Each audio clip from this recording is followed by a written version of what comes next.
Hi everyone, let's talk about Lucknow super giants. Modern sport shortcut के obsession से बीमार हो चुका है। एक ऐसे दौर में जहां हाइपर कैपिटलिज्म, वेंचर कैपिटल और एल्गोरिथम बेस्ड टीम बिल्डिंग हो रहा है, स्पोर्ट फ्रेंचाइजेस के बोर्ड रूम में एक खतरनाक झूठ जग चुका है कि कल्चर खरीदा जा सकता है, लॉयल्टी सिर्फ एक लाइन आइटम है और अगर आप काफी पैसा उड़ा दो तो एक विनिंग लेगेसी रातों रात बनाई जा सकती है। और इस कॉर्पोरेट बीमारी का सबसे ब्रूटल एग्जाम्पल अगर कहीं दिखता है तो वो है आईपीएल। और इस डिस्ट्रक्टिव एरोगेंस को संजीव गोयनका से बेहतर कोई रिप्रेजेंट नहीं कर सकता। एक बार फिर लखनऊ सुपर जायंट्स के कैप्टन का पहला स्टेप डाउन हुआ और फिर ट्रेड। 23 जून को आईपीएल और एलएसजी ने कंफर्म किया कि ऋषभ पंत ट्रेड हो चुके हैं दिल्ली कैपिटल्स में और बदले में एलएसजी ने कुलदीप यादव को ट्रेड किया है फ्रॉम दिल्ली कैपिटल्स। पहले केएल राहुल और अब ऋषभ पंत। लखनऊ को कौन समझाए कि लेगेसी एक सक्सेसफुल ऑक्शन से नहीं बनती। लेगेसी सालों की ट्रस्ट, स्टेबिलिटी और इंस्टीट्यूशनल पेशेंस से बनती है। लगभग 2 दशकों से सीएसके सिर्फ एक फ्रेंचाइज नहीं बल्कि एक रिलीजन जैसा बन चुकी है। N Srinivasan, India cement management और एमएस धोनी के बीच का रिलेशनशिप स्पोर्टिंग स्टेबिलिटी का गोल्ड स्टैंडर्ड माना जाता है। सीएसके एक बहुत इंपॉर्टेंट बात समझती है कि कैप्टन की वैल्यू सिर्फ स्ट्राइक रेट या वेगन व्हील चार्ट से मेजर नहीं की जा सकती। दूसरी तरफ मुंबई इंडियंस ने भी अपनी 5 टाइटल डायनेस्टी रोहित शर्मा को पूरी तरह बैक करके बनाई है। जब रोहित 2013 में कैप्टन बने तब वो आज ग्लोबल लेजेंड नहीं थे। जब मुंबई सीजन की शुरुआत में लगातार 4-5 मैचेस हार जाती थी तब ओनरशिप कैमरास के सामने फील्ड पर उतरकर कैप्टन पर चिल्लाने नहीं आते थे। उन्होंने रोहित शर्मा, जयवर्धन और शेन बॉर्न के क्रिकेटिंग ब्रेन्स को पर ट्रस्ट किया। उन्होंने कायरन पोलार्ड, मलिंगा और बुमराह जैसे कोर प्लेयर्स को हर सिचुएशन में बैक किया और इसी स्टेबिलिटी ने एक मशीन बनाई, एक फैमिली बनाई, एक ऐसी यूनिट जहां प्लेयर्स बैच के लिए दीवार तक तोड़ देने को तैयार थे। पर लखनऊ सुपर जायंट्स को देखिए, यहाँ एंट्री होती है संजीव गोयनका की, एक बिलियनर जो क्रिकेट मैच को देखकर बैलेंस शीट देखते हैं। टीम ओनरशिप को लेकर उनका पूरा अप्रोच ट्रांजैक्शनल, इम्पेशेंट और ड्रेसिंग रूम की फ्रेजाइल इकोसिस्टम के लिए जहर जैसा है। लखनऊ में ना ग्रेस है, ना लॉन्ग टर्म विजन और ना ही साइकोलॉजिकल सेफ्टी। ये एक हाई प्रेशर एनवायरनमेंट है जहां हर वक्त एक ही सवाल पूछा जाता है कि पिछले 5 मिनट में तुमने क्या किया उनके ओनर के लिए। और ऐसा माहौल हर प्लेयर की परफॉर्मेंस और खुशी को धीरे धीरे निकाल देता है। संजीव गोयनका की आइडियोलॉजी की सबसे बड़ी प्रॉब्लम ये है कि वो कैपिटल, इन्वेस्टमेंट और टीम केमिस्ट्री को एक ही चीज समझते हैं। बिजनेस में अगर फैक्ट्री अंडर परफॉर्म करे तो मैनेजर बदल दो, मशीन रिप्लेस कर दो, सप्लायर्स चेंज कर दो और आउटपुट बदल जाता है। पर क्रिकेट में ऐसा नहीं होता। एक team human emotions, fragile egos, cultural difference और इमेंस साइकोलॉजिकल प्रेशर का कॉम्प्लेक्स वेब होती है। और जिस मोमेंट ओनर अपना ईगो उस वेब में इंजेक्ट करते हैं, पूरा सिस्टम फियर के वेट के नीचे टूटना शुरू हो जाता है। लखनऊ की स्ट्रैटेजी हमेशा एक डेस्परेट कोशिश जैसी लगती थी, जैसे वो पैसों से एक सोल खरीदना चाहते हो। लॉन्ग टर्म आइडेंटिटी के साथ स्काउटिंग करने के बजाय वो हर उस शाइनी ऑब्जेक्ट के पीछे भागते हैं जो हेडलाइंस डोमिनेट कर रहे होते हैं। उसके लिए रिडिकुलस अमाउंट पे करते हैं और फिर इंस्टेंट सक्सेस एक्सपेक्ट करते हैं। और जब सक्सेस तुरंत नहीं मिलती तो पैनिक शुरू हो जाता है, पूरा स्ट्रक्चर तोड़ दिया जाता है और फिर सब कुछ रीस्टार्ट करने पर मजबूर कर दिया जाता है। लखनऊ की छोटी सी हिस्ट्री का सबसे डिफाइनिंग मोमेंट 2024 में आया और स्पोर्ट्स मैनेजमेंट प्रोग्राम्स में ऐसी टेक्स्ट बुक एग्जाम्पल की तरह पढ़ाया जाने वाली चीज फ्रेंचाइजेस की रेपुटेशन को कैसे बर्बाद करती है वो दिखाती है। सनराइजर्स हैदराबाद के खिलाफ क्रशिंग डिफीट के बाद कैमरास लखनऊ डगआउट पर गए।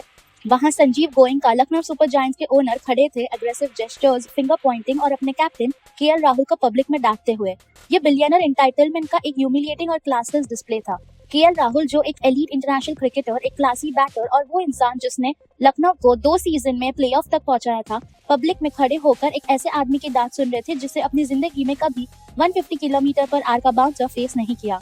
राहुल के चेहरे पर जो ह्यूमिलिएशन था, उसने सब कुछ कह दिया। उसी पल लखनऊ फ्रेंचाइज की किस्मत लिखी जा चुकी थी। संजीव गोयनका को समझ नहीं आया कि वो सिर्फ केएल राहुल की इंसल्ट नहीं कर रहे थे, वो स्क्वाड के हर प्लेयर को एक मैसेज भेज रहे थे कि चाहे तुम इस फ्रेंचाइज के लिए कितने भी अचीव कर लो, चाहे कितनी बार प्लेऑफ में ले जाओ, जिस दिन तुम फेल हुए उस दिन तुम्हें सबके सामने जलील किया जाएगा। और एक्सपेक्टेड ही था। लखनऊ की कल्चर टूट गई, परफॉर्मेंस कोलैप्स हो गई, ट्रस्ट खत्म हो गया, रिलेशनशिप खत्म हो गए और सीजन के एंड तक राहुल उस टॉक्सिक एनवायरनमेंट को छोड़कर चले गए। संजीव गोयनका का आउटबर्स्ट परफॉर्मेंस फिक्स नहीं कर सका, पर लेकिन लखनऊ की ब्रांड को परमानेंट डैमेज जरूर पहुंचाया। और जो भी प्लेयर अपनी डिग्निटी को वैल्यू करते हैं उनके लिए लखनऊ सुपर जायंट्स एक वार्निंग साइन बन गया। और अगर आप संजीव गोयनका की क्रिकेट जर्नी फॉलो करते हैं तो केएल राहुल वाला इंसिडेंट सरप्राइज नहीं होना चाहिए। ये हिस्ट्री रिपीट हो रही थी। 2017 में राइजिंग पुणे सुपर जायंट के साथ भी ऐसा ही कुछ हुआ था। 2016 में इंजरीज की वजह से आरपीएस का सीजन खराब गया। पेशेंस दिखाने के बजाय संजीव गोयनका पैनिक कर गए और फिर उन्होंने वो काम किया जो क्रिकेट दुनिया के लिए शॉकिंग था। उन्होंने एमएस धोनी से कैप्टेंसी छीन ली। MS Dhoni, Indian cricket history के सबसे successful captain, multiple world cups और आईपीएल टाइटल्स जीतने वाले लेजेंड। और बात यही नहीं रुकी। हर्ष गोयनका ने सोशल मीडिया पर आकर धोनी की स्ट्राइक रेट और मैच विनिंग एबिलिटी का कंपैरिजन स्टीव स्मिथ से करके उनकी पब्लिक इंसल्ट की। एक कॉर्पोरेट एग्जीक्यूटिव का एमएस धोनी की क्रिकेटिंग क्रेडिबिलिटी को मॉक करना एरोगेंस की इंतहा थी। फिर आरपीएस फाइनल तक पहुंच गई, लेकिन फ्रेंचाइज क्रिकेट फैंस के दिल में कड़वाहट छोड़ गई और जैसे ही 2 साल का पीरियड खत्म हुआ, धोनी सीएसके लौट गए और वापस जाकर 2018 का टाइटल जीत भी लिया। संजीव गोयनका ने उस एक्सपीरियंस से कुछ भी नहीं सीखा और वही कॉर्पोरेट प्लेबुक लेकर वो लखनऊ सुपर जायंट्स में आ गए। बाकी कहानी तो अब सबके सामने ही है। केएल राहुल के बाद उन्होंने ऋषभ पंत पर 27 करोड़ उड़ा दिए, एक रिकॉर्ड ब्रेकिंग अमाउंट। लेकिन ऋषभ को इसलिए नहीं खरीदा गया क्योंकि उनकी कोई लॉन्ग टर्म टैक्टिकल विजन थी। ऋषभ को इसलिए खरीदा गया क्योंकि गोयनका को एक फेस चाहिए था, एक सुपरस्टार, एक ब्रांड। लेकिन क्रिकेट टीम एक मार्केटिंग कैंपेन नहीं होती और जब आप अपने पर्स का इतना बड़ा हिस्सा एक प्लेयर पर खर्च कर देते हो, स्क्वाड डेप्थ कॉम्प्रोमाइज हो जाता है और फिर उस प्लेयर से मिरेकल्स एक्सपेक्ट करते हो तो डिजास्टर ऑलमोस्ट गारंटीड हो जाता है। 2025 में लखनऊ प्लेऑफ मिस कर गई, 2026 में सिचुएशन और भी खराब हो गई। एग्जीक्यूटिव इंटरफेरेंस बढ़ गई, ड्रेसिंग रूम टॉक्सिक और मोरल खत्म हो गया। आखिरकार ऋषभ पंत ने भी समझ लिया कि पैसा मेंटल पीस से ज्यादा वैल्यूएबल नहीं है। उन्होंने कैप्टेंसी छोड़ी और ट्रेड डिमांड करके दिल्ली कैपिटल्स वापस चले गए।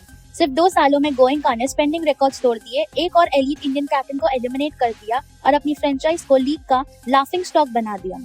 और संजीव गोयनका के ओनरशिप मॉडल के खिलाफ अगर सबसे बड़ा कोई एविडेंस है तो वो है गुजरात टाइटंस। दोनों फ्रेंचाइजेस एक ही साथ आईपीएल में आई थी, same salary cap, same player pool, same starting point, लेकिन आउटकम्स बिल्कुल अलग निकले। जहां लखनऊ पब्लिक ह्यूमिलिएशंस और पैनिक डिसीजंस का सर्कस बन गई, वहीं गुजरात टाइटंस ने क्वाइटली एक modern cricketing master class create की। हार्दिक पांड्या और बाद में शुभमन गिल के लीडरशिप में जीटी ने साइकोलॉजिकल फ्रीडम पर बेस्ड कल्चर बनाया। आशीष नेहरा को पूरी क्रिकेटिंग अथॉरिटी दी गई, प्लेयर्स को सेफ और वैल्यूड फील करवाया गया और रिजल्ट साई सुदर्शन, टिवेटिया, मोहित शर्मा जैसे प्लेयर्स प्रेशर सिचुएशंस में मैच विनर्स बन गए। ओवरऑल जीटी के सालों में जीटी प्लेयर्स को इंसान समझती है, एलएसजी प्लेयर्स को इन्वेस्टमेंट समझती है और वही पूरा डिफरेंस है। संजीव गोयनका एक सक्सेसफुल इंडस्ट्रियलिस्ट हो सकते हैं, उन्हें फैक्ट्री चलाना आता है, सप्लाई चेन समझनी आती है, गवर्नेंस समझनी आती है, लेकिन क्रिकेट टीम कोई सीमेंट फैक्ट्री नहीं होती और एथलीट असेंबली लाइन वर्कर नहीं होते। स्पोर्ट में ज्यादा प्रेशर परफॉर्मेंस इंप्रूव नहीं करता, प्रेशर पैरालिसिस क्रिएट करता है। क्रिकेट मिलीसेकंड्स का गेम है। मेंटल क्लैरिटी, इंस्टिंक्ट और फियरलेसनेस के बिना सक्सेस इम्पॉसिबल है। अगर बैटर क्रीज पर ये सोचकर जा रहा है कि डक हुआ तो ओनर नेशनल टेलीविजन पर बेइज्जती करेगा, तो उसके इंस्टिंक्ट मर जाते हैं और यही वजह है कि लखनऊ का बैटिंग लाइनअप इतना लाइफलेस दिखता है। पूरा स्क्वाड एक इनविजिबल एंकर के साथ खेलता है और वो एंकर है उनके ओनर का वॉलेटाइल टेम्परामेंट। आइडिया देखिए कि गोयनका अपनी टीम को पावरफुल और एलीट दिखाना चाहते थे, लेकिन उन्होंने उसे छोटा, डरा हुआ और फ्रेजाइल बना दिया। आज संजीव गोयनका का मैनेजमेंट मॉडल पूरी तरह एक्सपोज हो चुका है। नंबर्स झूठ नहीं बोलते, पैसा उड़ाकर, लीडर्स को पब्लिक में इंसल्ट करके और हर फेलियर पर पैनिक करके चैंपियनशिप्स नहीं जीती जा सकती। क्रिकेट हमेशा इंसानों का गेम था और हमेशा रहेगा, और इंसान तभी परफॉर्म कर सकता है जब उनके पास ट्रस्ट हो, बिलोंगिंग हो और मेंटल पीस हो। और जब तक संजीव गोयनका ये सिंपल सच नहीं समझेंगे, तब तक लखनऊ सुपर जायंट्स एक महंगी, अनस्टेबल और सोल क्रशिंग ट्रेजेडी बनी रहेगी। एक ऐसा प्लेग्राउंड जहां एक कॉर्पोरेट डिक्टेटर हर चीज की कीमत को जानता है, लेकिन किसी चीज की असली वैल्यू नहीं। बताइए आप लोग इस बारे में क्या सोचते हैं।